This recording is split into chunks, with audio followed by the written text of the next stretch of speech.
الحمد لله رب العالمين والصلاة والسلام على رسوله الأمين وعلى آله وصحبه أجمعين ومن تبعهم بإحسان إلى يوم الدين أما بعد فأعوذ بالله من الشيطان الرجيم بسم الله الرحمن الرحيم ولله على الناس حج البيت من استطاع إليه سبيلا ومن كفر فإن الله غني عن العالمين۔ آج کا یہ ہمارا نیا موضوع رہے گا، جس کا عنوان ہے حج کے احکام، حج سے متعلق۔ کل کے درس میں ہم نے زکوٰۃ کے مسائل، زمین کی زکوٰۃ، دکان کی زکوٰۃ، اسی طرح سے سونے کی زکوٰۃ، چاندی کی زکوٰۃ اور پیسوں کی زکوٰۃ، ان چیزوں کی زکوٰۃ کے نکالنے کا طریقہ کیا ہے، اس کا سال کیسے شمار کرتے ہیں، نصاب کیسے سمجھتے ہیں، اور زکوٰۃ نکالنے کا حساب کیسے کرتے ہیں، یہ ہم نے تفصیل کے ساتھ کل کے درس میں بیان کیا تھا۔ آج کے درس میں انشاءاللہ حج سے متعلق اس کے احکام و مسائل بیان کیے جائیں گے۔ حج، لفظ حج یہ اردو میں استعمال ہوتا ہے، یہ عربی لفظ ہے۔ حج کو عام طور پر حج ہی کہتے ہیں۔ ہم نے شاید اس سے پہلے بتایا تھا کہ ارکان اسلام میں سے جو 4 عبادتیں ہیں توحید کے بعد، نماز، روزہ، زکوٰۃ اور حج، نماز، روزہ، زکوٰۃ اور حج، تو ان میں سے نماز اردو لفظ ہے اور روزہ یہ بھی اردو ہے۔ عربی میں نماز کو صلاۃ کہتے ہیں اور روزے کو صیام کہتے ہیں۔ تو یہ 2 عبادتوں کو ہمارے پاس ہماری زبان میں ترجمہ کر کے سمجھا جاتا ہے، نماز، روزہ۔ ہم اپنی زبان میں اس کا استعمال کرتے ہیں، صلاۃ اور صیام کا استعمال کم کرتے ہیں، لیکن بعد میں جو زکوٰۃ اور حج ہے، یہ جو 2 عبادتیں ہیں، یہ جو 2 ارکان ہیں، ان کو اردو میں بھی اس کے اصلی نام سے ہی پہچانا جاتا ہے۔ زکوٰۃ کو اردو میں زکوٰۃ ہی کہتے ہیں، حج کو بھی اردو میں حج کہتے ہیں۔ تو اس میں یہاں پر عربی لفظ کا ہی استعمال ہوتا ہے۔ تو حج عربی لفظ ہے جو اردو میں بھی استعمال ہوتا ہے۔ حج کا مطلب کیا ہے، حج کا معنی کیا ہوتا ہے؟ حج یحج کا معنی ہوتا ہے کسی چیز کا ارادہ کرنا، کسی چیز کا ارادہ کرنا، قصد کرنا، اور اس کا جو شرعی معنی ہوتا ہے کہ مخصوص مہینے میں خاص افعال و ارکان کے ساتھ بیت اللہ کی زیارت کرنا۔ جب ہم حج کہتے ہیں کہ حج کا مہینہ آ رہا ہے، یا حج کا موسم آ رہا ہے، یا میں انشاءاللہ اس سال حج کرنے جاؤں گا، میرے والد حج کرنے گئے ہیں، میرے والد حج کر کے آئے ہیں، تو جب یہ لفظ ہم استعمال کرتے ہیں تو اس میں اس لفظ سے ایک بڑا سا معنی سمجھ میں آ جاتا ہے۔ کیا سمجھ میں آتا ہے؟ یہ سمجھ میں آتا ہے کہ جب میں نے یہ کہا کہ میرے والد نے حج کیا، تو ایسی صورت میں سننے والا یہ سمجھتا ہے کہ ان کے والد مکہ مکرمہ گئے۔ دوسری چیز یہ سمجھ میں آتا ہے کہ وہ ذی الحجہ کے مہینے میں گئے۔ پھر یہ سمجھ میں بھی آتا ہے کہ جاتے ہوئے وہ احرام باندھ کر گئے، اس درمیان میں انہوں نے احرام باندھا تھا، احرام باندھ کر وہ تلبیہ پکارتے ہوئے گئے، اور مکہ میں کعبے کا انہوں نے طواف کیا، صفا مروہ کی سعی کیا، قربانی کیا، بال کٹایا، مینا میں رہے، عرفات میں رہے، مزدلفہ میں رہے، اور اس طرح سے یہ جو کام ہے، یہ کام یہاں جانا رہنا، یہ کام وہ کرتے رہے اور پھر اپنے ملک واپس آئے۔ تو جب ہم کہتے ہیں کہ فلاں نے حج کیا تو اس کا اتنا بڑا مطلب ہوتا ہے کہ مخصوص مہینے میں، کون سا مخصوص مہینہ ہے؟ اگر آپ چاہیں کہ رجب میں حج کریں تو رجب میں حج نہیں ہوگا، آپ چاہیں کہ رمضان کے مہینے میں حج کر کے آ جائیں تو رمضان میں حج نہیں ہوتا، آپ چاہیں کہ ذی القعدہ کے مہینے میں حج کر لیں تو ذی القعدہ کے مہینے میں حج نہیں ہوتا، شعبان میں حج کرنا چاہیں تب بھی حج نہیں ہوتا، ماہ محرم میں حج کرنا چاہیں تب بھی نہیں ہوتا، آپ چاہیں کہ ربیع الاول کے مہینے میں حج کریں گے کیونکہ ربیع الاول کا مہینہ نبی صلی اللہ علیہ وسلم کی پیدائش کا مہینہ ہے، تب بھی حج نہیں ہوتا۔ حج ہوتا ہے ذی الحجہ کے مہینے میں، اس کے دن متعین ہیں، کب سے کب تک کس درمیان میں ہوتا ہے؟ حج کے جو ارکان ہیں ذی الحجہ کی 8 تاریخ سے لے کر، ذی الحجہ کی 8 تاریخ سے لے کر 13 تاریخ تک، 8، 9، 10، 11، 12 اور 13، یہ 6 دن، یہ 6 دنوں میں حج ہوتا ہے، اور وہ بھی صرف ذی الحجہ کے مہینے میں، ذی الحجہ کی 8ویں تاریخ سے ذی الحجہ کی 13ویں تاریخ تک یہ حج کے ایام ہیں، ان دنوں میں حج کیا جاتا ہے، ان دنوں میں مینا میں جاتے ہیں، عرفہ سے طرح سے عرفات جاتے ہیں، مزدلفہ جاتے ہیں، مکہ جاتے ہیں، پھر مینا میں رہتے ہیں، تو 8 تاریخ سے یہ حج کا کام شروع ہوتا ہے اور 13 ذی الحجہ کو یہ کام ختم ہو جاتا ہے۔ تو اس طرح سے 5 سے 6 دن، اگر 12 تاریخ کو مکمل کر لینا ہے تو 12 کو بھی مکمل کر سکتے ہیں، یعنی 5 دن، اگر 13 تاریخ تک رہنا ہے تو 13 تاریخ تک بھی رہ سکتے ہیں، 5 دن یا 6 دن، تو یہ سمجھیے کہ حج کے جو دن ہیں وہ 5 یا 6 دن ہیں۔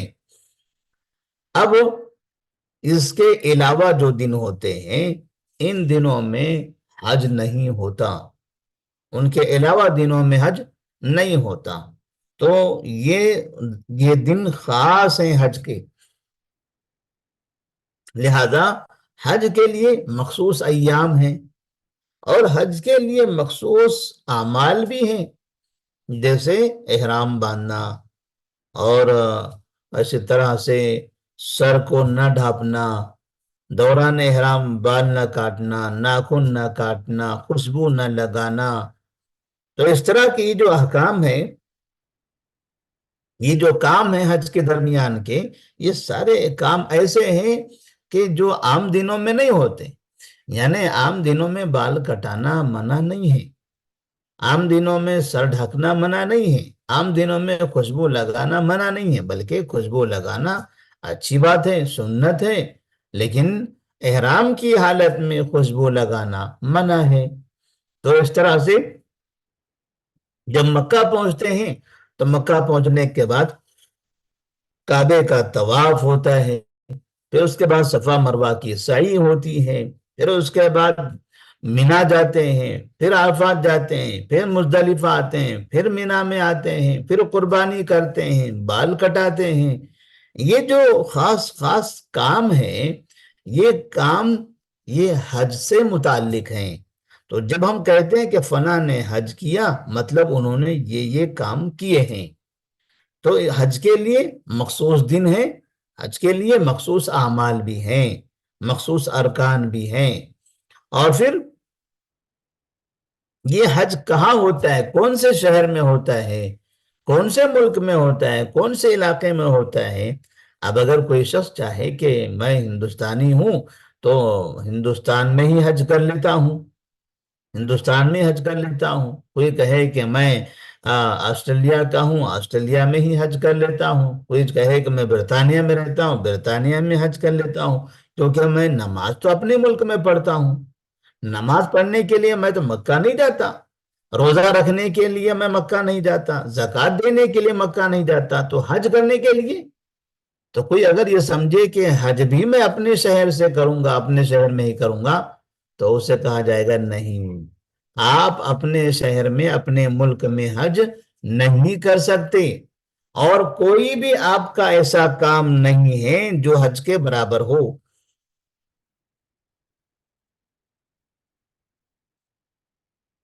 جیسا کہ بعض لوگوں نے یہ سمجھ لیا ہے، بعض لوگوں نے یہ سمجھ لیا ہے کہ اگر کوئی ہندوستانی آدمی 3 مرتبہ اجمیر چلا جائے، ایک مرتبہ جائے کعبہ وہاں کا درگاہ کا طواف کرے اور شرک کر کے آئے، پھر دوبارہ جائے، پھر شرک کر کے آئے، پھر تیبارہ جائے شرک کر کے آئے، تو پھر وہ لوگ یہ سمجھتے ہیں کہ اب اس نے حج کر لیا۔ 3 مرتبہ اگر وہ وہاں جا کر شرک کرتا ہے، کفریہ کام کرتا ہے، نبی کی توہین کرتا ہے، اللہ کا مذاق اڑاتا ہے، اور ایک مردہ انسان کو اپنا بھگوان مان کے آ جاتا ہے، تو بعض مسلمان یہ سمجھتے ہیں کہ وہ حج کر کے آ گیا۔ جبکہ حج میں کیا ہوتا ہے؟ لبیک اللہم لبیک لبیک لا شریک لک لبیک، اے اللہ تیرا کوئی شریک نہیں ہے، تیرا کوئی شریک نہیں ہے، تیرا کوئی پارٹنر نہیں ہے، میں شرک سے برات کا اعلان کرتے ہوئے مکہ آ رہا ہوں، میں شرک سے برات کا اعلان کرتے ہوئے مکہ آ رہا ہوں، میں اس سے توبہ کرتے ہوئے مکہ آ رہا ہوں۔ تو حج میں شرک سے برات کا اعلان ہوتا ہے، اور اجمیر میں شرک کر کے، کفر کر کے، کفریہ اعمال کر کے، اللہ کے نبی کی توہین کر کے وہاں سے واپس مسلمان آتا ہے اور کہتا ہے کہ میں نے حج کیا۔ تو یہ کتنا بڑا مذاق ہے اسلام کا اور حج کا اور اللہ کا، اس کے نبی کا، اور جس کا انتقال وہاں ہوا ہے، جو وہاں کی قبر میں موجود ہیں، ان کی بھی یہ توہین ہے، ان کی بھی یہ توہین ہے، کیونکہ انہوں نے کبھی زندگی میں نہیں کہا کہ میں بھگوان ہوں مجھے تم بھگوان مانو، میں خدا ہوں مجھے تم خدا مانو، کبھی انہوں نے ایسا نہیں کہا ہوگا۔ تو کسی انسان کو بھگوان کیسے بولا جا سکتا ہے؟ کسی انسان کو بھگوان کیسے بولا جا سکتا ہے؟ تو مسلمان درگاہوں کو بھگوان سمجھتے ہیں، جیسے غیر مسلم وہ الگ الگ مورتیوں کو بھگوان سمجھتے ہیں۔ تو یہ بھگوان نہ یہ ہے نہ وہ ہے، نہ قبروں میں دفن ہونے والے لوگ بھگوان ہیں، اور نہ پتھروں کے بنی ہوئی مورتیاں بھگوان ہیں۔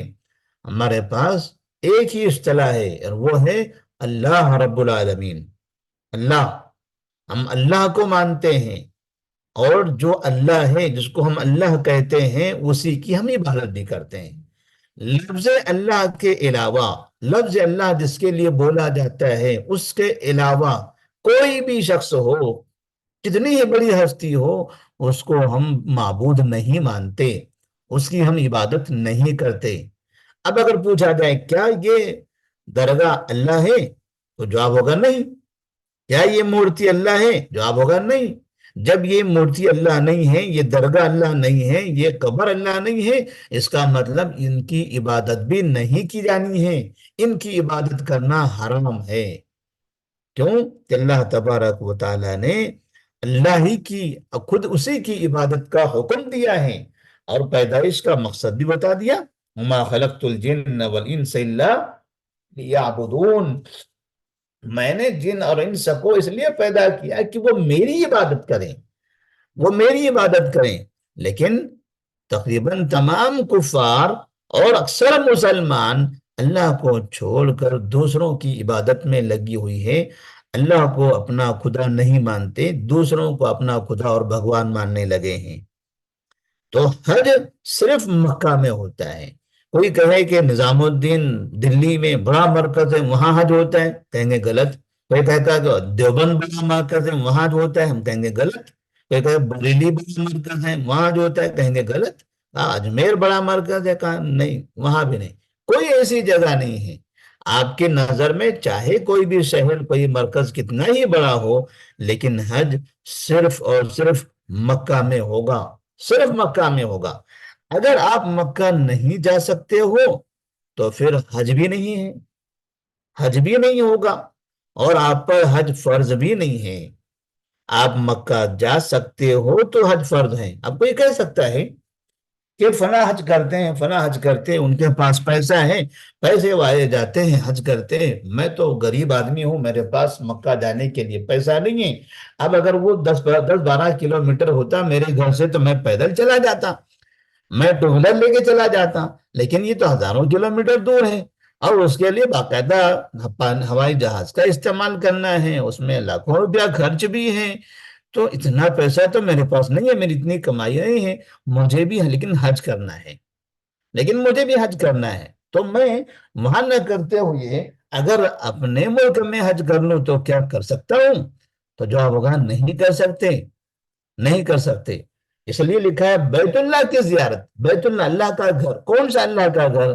یہ جو ہمارے محلے کی مسجدیں ہیں وہ بھی اللہ کے گھر ہیں، لیکن جب بیت اللہ کہا جاتا ہے تو اس کا مطلب ہے کعبہ، یعنی وہاں جانا ہے، وہاں کعبہ جانا ہے، مکہ جانا ہے، وہاں جا کے حج کے ارکان ادا کرنا ہے، تب جا کے وہ حج ہوگا۔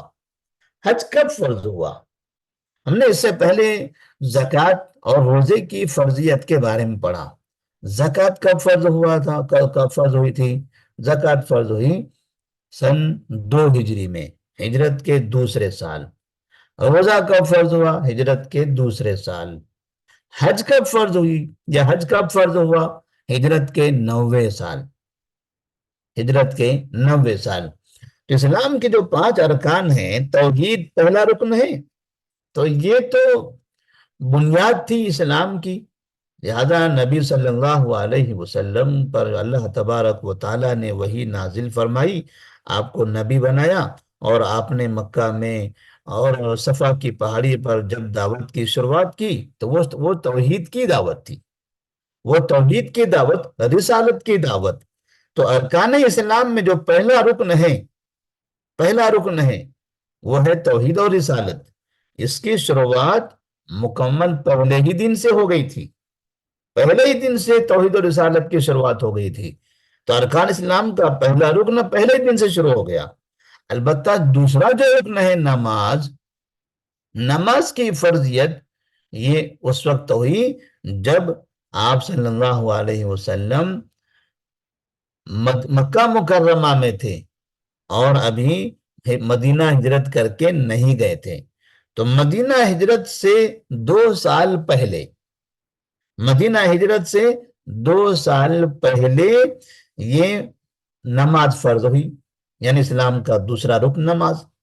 اسلام کا تیسرا رکن روزہ، یہ ہجرت کے 2 سال کے بعد یا دوسرے سال، ہجرت کے دوسرے سال روزہ فرض ہوا۔ اور زکوٰۃ کی فرضیت کب ہوئی؟ زکوٰۃ کی فرضیت بھی ہجرت کے دوسرے سال، ہجرت کے دوسرے سال۔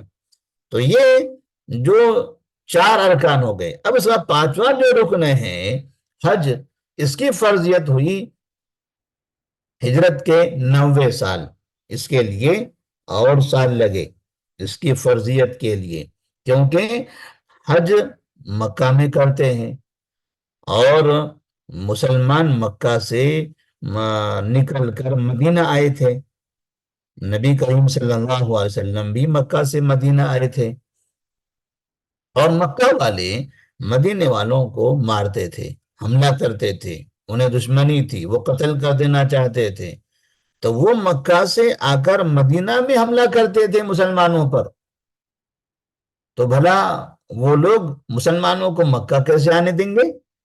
اگر مسلمان مکہ چلے گئے حج کے نام سے تو وہ لوگ ان پر حملہ کر دیں گے، وہاں پھر قتال ہوگا، جنگ ہوگی، لڑائیاں ہوگی، ایک دوسرے کا خون بہے گا۔ تو اللہ تبارک و تعالیٰ نے پھر مکہ جانے کو فرض بھی نہیں قرار دیا۔ نماز مدینہ میں پڑھ سکتے تھے وہ لوگ، روزہ مدینے میں رکھ سکتے تھے، زکوٰۃ مدینے میں ادا کر سکتے تھے، تو نماز، روزہ، زکوٰۃ وہاں ادا، یہ تینوں عبادتیں وہاں ہو رہی تھی، اس کے لیے مکہ جانے کی ضرورت نہیں تھی۔ البتہ حج کے لیے مکہ جانے کی ضرورت تھی، تو اللہ تبارک و تعالیٰ نے ہجرت کے دوسرے سال یا تیسرے سال حج فرض نہیں کیا، ہجرت کے 90 سال حج فرض کیا۔ کب فرض کیا 90 سال؟ جب ہجرت کے 8ویں سال مکہ مکرمہ پر کنٹرول مسلمانوں کا آ گیا، جب مسلمانوں کا کنٹرول مکہ پر آ گیا تھا، اب مکہ مسلمانوں کے ہاتھوں میں تھا۔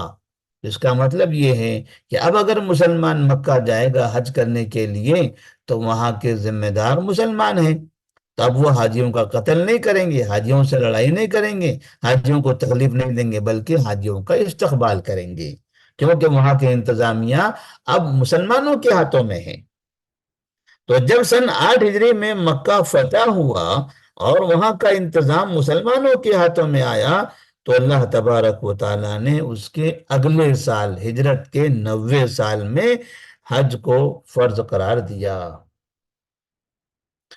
اس لیے حج کی فرضیت میں تاخیر ہوئی، اس لیے حج کی فرضیت میں تاخیر ہوئی، کیونکہ اگر پہلے جاتے تھے یا پہلے فرض ہو جاتا تو ایسی صورت میں مسلمانوں کو مکہ جانا پڑتا، اور خواہ مکہ مکہ جانے کے بعد پھر وہاں کے کفار مسلمانوں کو تکلیف دیتے، پریشان کرتے۔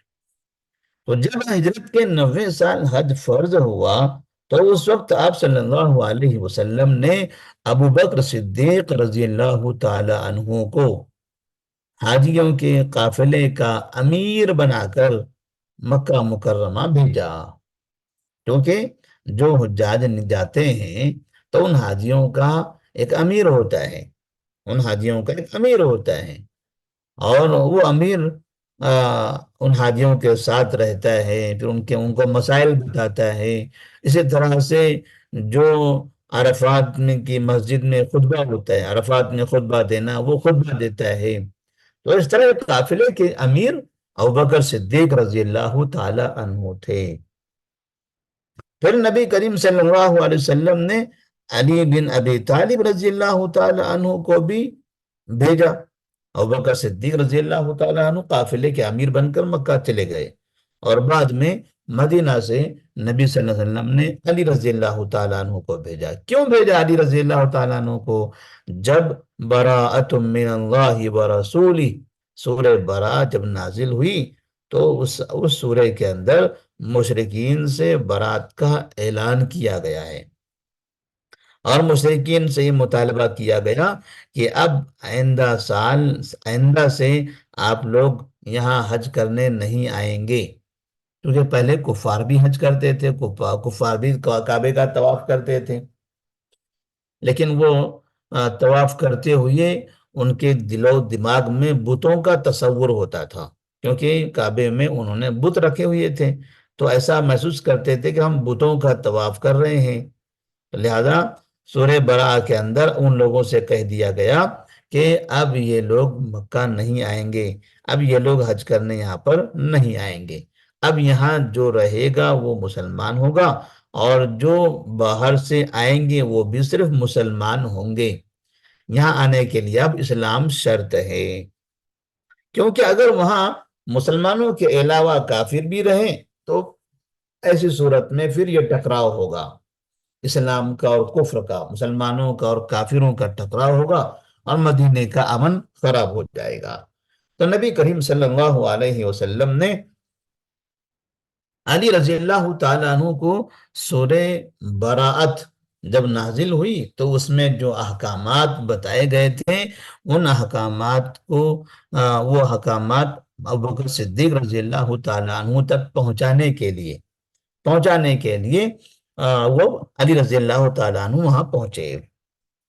تو اس میں جو باتیں علی رضی اللہ تعالیٰ عنہ کو دے کر بھیجی گئی تھی تو اس میں سے ایک چیز یہ بھی تھی کہ آئندہ سال سے کوئی مشرک مکہ نہیں آئے گا، اور اسی طرح سے وہاں آنے کے بعد کوئی بھی شخص ننگے طواف نہیں کرے گا، ننگے طواف نہیں کرے گا۔ تو یہاں لکھا ہے کہ علی رضی اللہ تعالیٰ نے سورہ براء کی ابتدائی 40 آیات پڑھ کر سنائی، 40 آیتیں پڑھ کر سنائی، سورہ براء کی شروع کی، اور ساتھ میں یہ بتا دیا کہ کوئی مشرک اب نہیں آ سکے گا آئندہ سال سے۔ یہ ہجرت کا 9واں سال ہے، مطلب یہ کہ ہجرت کے 10ویں سال یہاں مشرکین کفار نہیں آئیں گے۔ اسی طرح سے کوئی آدمی یہاں اب خانے کعبے کا ننگا طواف نہیں کرے گا، کیونکہ اس سے پہلے کچھ لوگ ننگے طواف کیا کرتے تھے۔ جیسے ہمارے پاس کچھ لوگ ہیں جو یہ سمجھتے ہیں کہ عبادت کے لیے آدمی کا ننگا ہونا ضروری ہے، کیونکہ جو کپڑے پہنے ہوئے ہوتے ہیں یہ کپڑے ناپاک ہوتے ہیں. کہتے ہیں یہ کپڑے ناپاک ہوتے ہیں، یہ کپڑے پہن کر ہم جھوٹ بولتے ہیں، یہ کپڑے پہن کر ہم دھوکہ دیتے ہیں. تو اس طرح سے ہمارے کپڑے ناپاک ہو چکے ہوتے ہیں. یہ ناپاک کپڑے پہن کر اب ہم حج نہیں کریں گے، کعبے کا طواف نہیں کریں گے. تو کیا کریں گے؟ پورے کپڑے اتار دیں گے، تو وہ مکمل ننگے طواف کرتے ہیں. تو ایسے ہی ہمارے پاس کچھ مذاہب کے اندر بھی ایسا ہے کہ وہ لوگ ان کے جو بڑے لوگ ہوتے ہیں وہ لوگ ننگے رہتے ہیں، وہ لوگ ننگے رہتے ہیں، اور ان کا تصور ہے کہ یہ اچھی چیز ہے، یہ اچھی چیز ہے، گناہوں سے محفوظ رہنے کا ایک بہترین طریقہ ہے.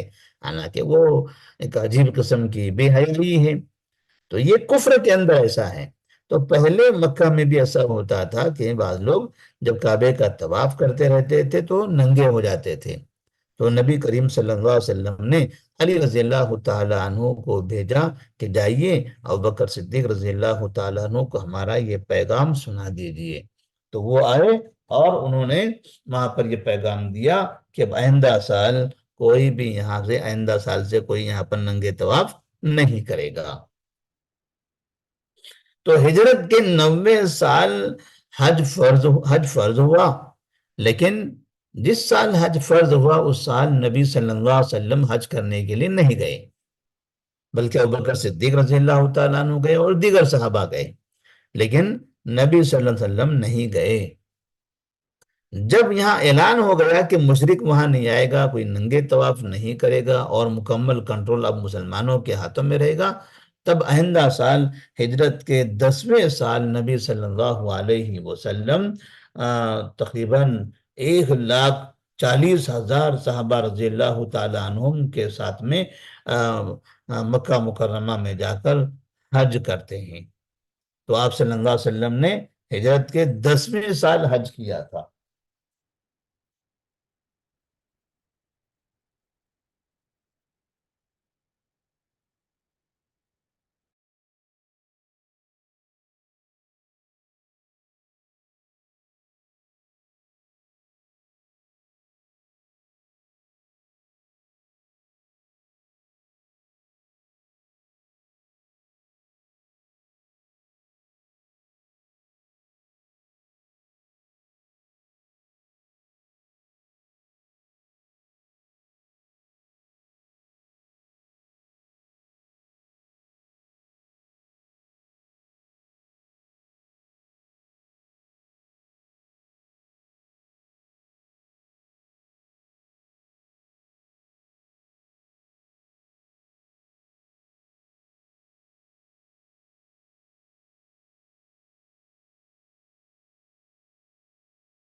اللہ تبارک و تعالیٰ نے قرآن مجید میں فرمایا ہے وَلِلَّهِ عَلَى النَّاسِ حِجُّ الْبَيْتِ مَنِ اسْتَطَاعَ إِلَيْهِ سَبِيلًا، اور لوگوں پر اللہ کے لیے بیت اللہ کا حج فرض ہے.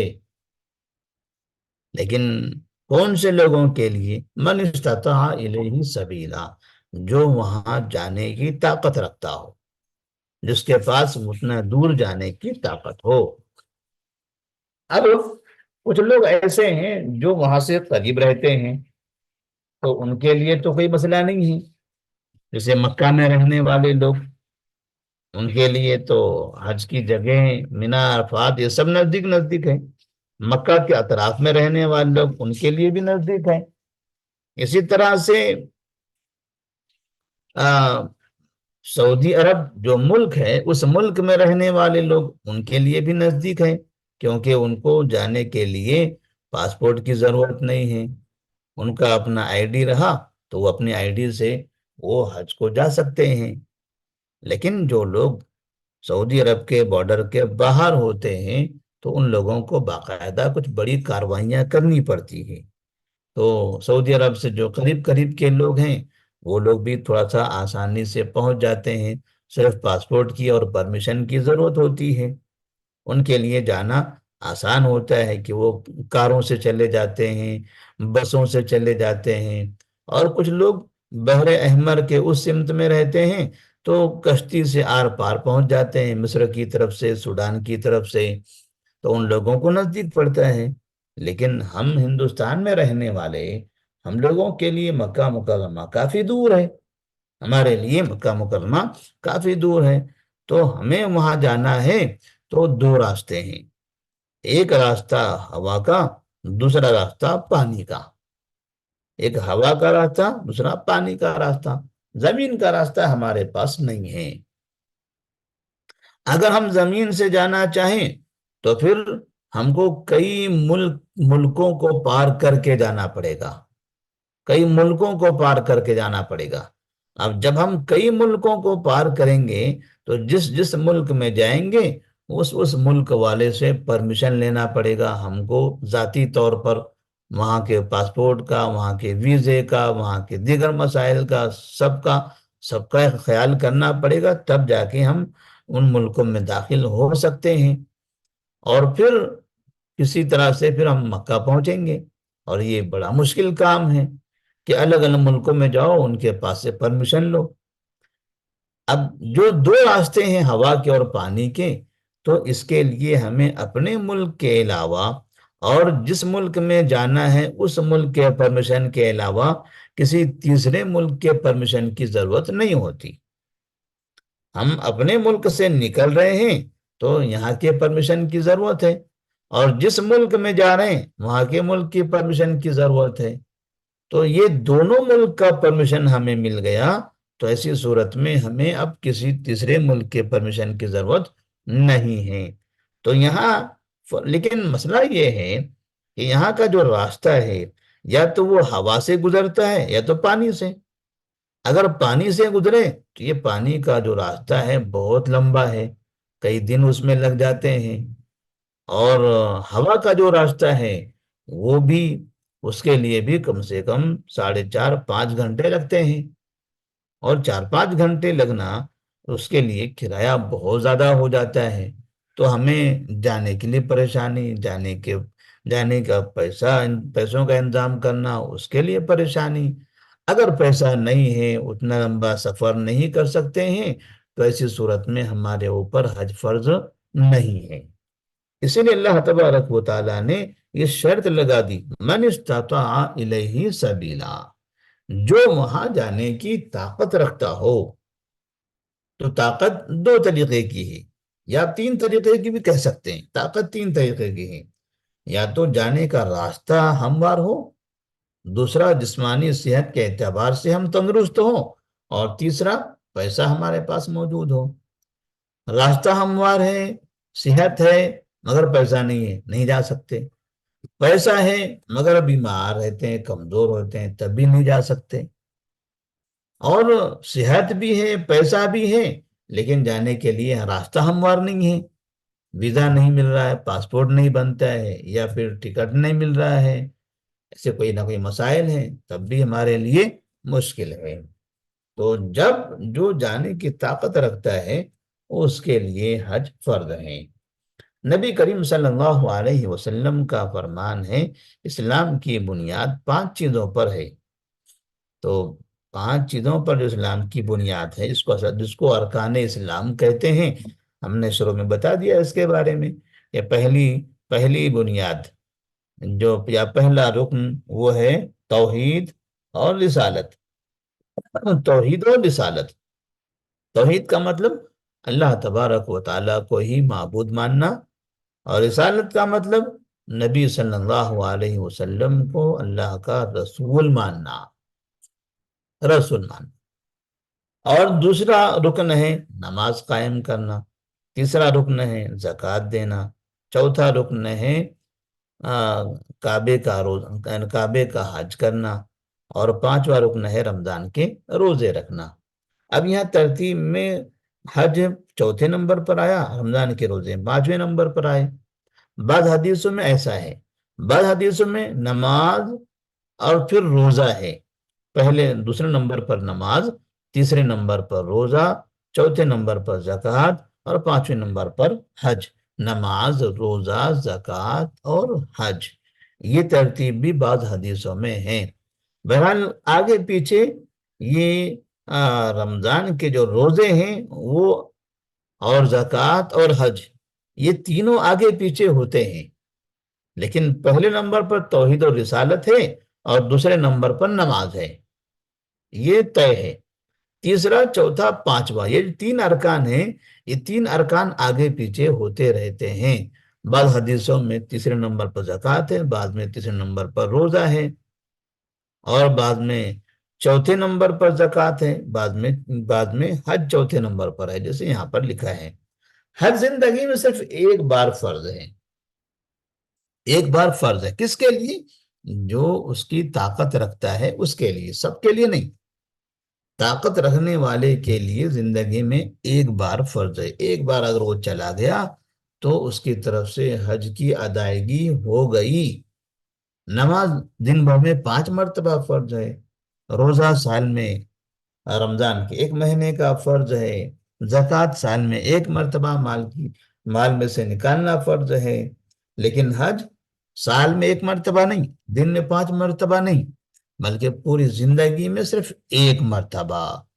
نبی کریم صلی اللہ علیہ وسلم نے فرمایا، الحج مرتن فمن زاد فہو تطوع۔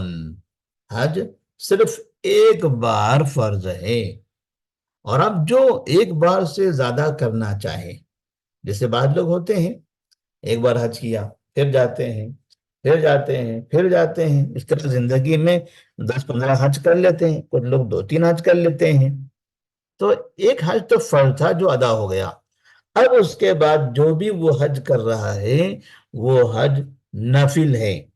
جس مثال کے طور پر فجر کی نماز ہے، فجر کی نماز میں فرض نماز کتنی ہے؟ 2 رکعت، 2 رکعت کے علاوہ جو نماز ہے وہ کیا ہے؟ نفل ہے۔ تو ایسے ہی حج 1 مرتبہ فرض ہے، اب 1 مرتبہ کے علاوہ جو حج ہو رہے ہیں وہ سب کیا ہیں؟ نفل ہے۔ الحج مرتن فمن زاد فہو تطوع۔ حج و عمرہ واجب ہونے کی شرطیں۔ حج اور عمرہ کس پر واجب ہوتا ہے، یا کون سا ایسا شخص ہے، اس کے اندر کیا کیا چیزیں ہونی چاہیے کہ اس کے اوپر حج فرض ہو یا عمرہ فرض ہو، عمرہ واجب ہو؟ تو اس کے لیے پہلی شرط ہے کہ وہ مسلمان ہو، پہلی شرط یہ ہے کہ وہ آدمی مسلمان ہو۔ اس کا مطلب یہ ہوا کہ اگر کافر ہو تو کافر حج نہیں کرے گا، اور کافر پر حج واجب نہیں ہے، عمرہ بھی واجب نہیں ہے، لہذا کفار کو ادھر آنا ہی نہیں ہے۔ جو مسلمان ہوگا وہ اس کے اوپر حج فرض ہوگا۔ دوسری چیز، عقل والا ہونا، کہ دماغی توازن صحیح ہو، پاگل نہ ہو، وہ عقل والا ہے، اور میں نے ایسا نہ ہو کہ اس کی عقل چلے گئی۔ تیسرا،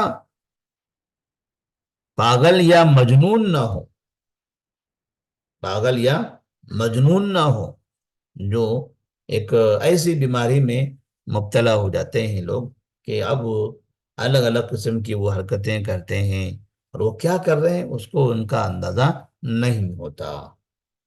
اسی طرح سے بالغ ہو، بالغ کا مطلب مرد ہو یا عورت، جب اس عمر کو پہنچ جائے کہ اس کو بے احتلام ہونا شروع ہو جائے تو اس کو کہتے ہیں بالغ۔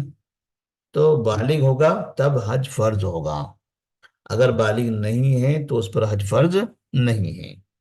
اور پانچویں چیز ہے استطاعت ہو، کہ وہ مسلمان ہو، عقل والا ہو، پاگل نہ ہو، بالغ ہو، اور جانے کی استطاعت رکھتا ہو۔ اور استطاعت کے بارے میں ہم نے 3 باتیں بتائی، کہ جسمانی اعتبار سے وہ اچھا ہو، اور اسی طرح سے راستہ ہموار ہو، اور تیسری چیز اس کے پاس آنے جانے کا پیسہ ہو۔ اگر چھوٹا بچہ یا بچی حج کرتی ہے تو اس کا حج صحیح ہوگا، لیکن اس سے فرض ثابت نہیں ہوگا۔ مطلب یہ ہے کہ جو بچے بالغ ہونے سے پہلے حج کر لیتے ہیں اپنے ماں باپ کے ساتھ، اپنے بڑے بھائی بہنوں کے ساتھ، یا اپنے چچا ماموں نانا کے ساتھ، تو ان کے اوپر تو حج فرض نہیں ہے، کیونکہ وہ چھوٹے ہیں۔ حج اس پر فرض ہوتا ہے جو بالغ ہو جائے، اور یہ بچے بالغ نہیں ہیں۔ لیکن پھر بھی ان کے والد انہیں اپنے ساتھ لے گئے، اور والدین کے ساتھ انہوں نے حج کر لیا، تو ایسی صورت میں ان کے حج کا کیا حکم ہوگا؟ بچوں نے جو حج کیا ہے وہ حج نفل ہے، حج صحیح ہو جائے گا، اور حج کا ثواب کسے ملے گا؟ حج کا ثواب اسے ملے گا جو اسے حج کرا رہا ہے، یعنی اس کے والدین۔ اور پھر اس کے اوپر سے حج کی فرضیت ساقط نہیں ہوگی، یعنی اب یہ نہیں کہا جائے گا کہ اس نے حج کر لیا، اب زندگی میں اسے حج کرنے کی ضرورت نہیں ہے، بلکہ جب یہ بڑا ہوتا ہے، اور بڑا ہونے کے بعد جب اسے معلوم ہو کہ اس کے پاس اتنا پیسہ ہے، اتنا وقت ہے اور یہ سہولت ہے، تو مطلب یہ کہ حج کی استطاعت اس کے پاس ہے، تب ایسی صورت میں اس کے اوپر پھر سے حج فرض ہو گیا۔ اب اسے اس عمر میں حج کرنا ضروری ہے۔ وہ کہے کہ نہیں، میں پہلے بچپن میں حج کر لیا تھا، تو ہم کہیں گے کہ بچپن کا جو حج ہے وہ نفل ہو گیا، آپ کے پاس ابھی حج کی تمام شرطیں پوری ہو رہی ہیں، لہذا ابھی آپ کو حج کرنا ہے۔ تو پھر بڑے ہونے کے بعد اسے حج کرنا ہوگا۔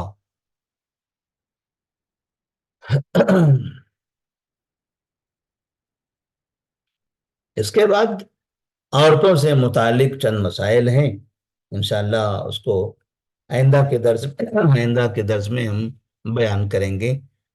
جتنا درس ہوا ہے اس سے متعلق اگر آپ کے پاس کچھ سوالات ہوں تو آپ سوال کر لیں۔ السلام علیکم ورحمۃ اللہ وبرکاتہ۔